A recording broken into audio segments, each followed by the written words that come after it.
ತರುವಿನ ನೆರಳು ಕೊಡುವಂತ ಸುಖವು ಕೊಡುವನು ಕೃಪೆಯ ದಿನವು.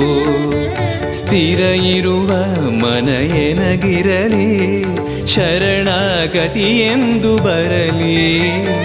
ಭಗವಂತನ ಪ್ರಿಯ ಮಗನಿವನ ಸಾರಿ ಬದುಕು ಇರಲಿ.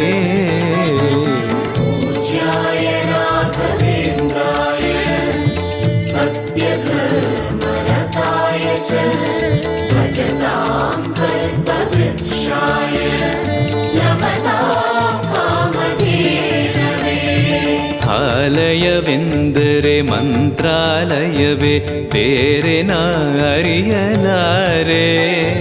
ರಾಜನು ಎಂದರೆ ಶ್ರೀ ಗುರುರಾಜನೇ ಮತ್ತು ನಾ ತಿಳಿಯಲಾರೆ. ಆಲಯವೆಂದರೆ ಮಂತ್ರಾಲಯವೇ ಬೇರೆ ನಾ ಅರಿಯಲಾರೆ.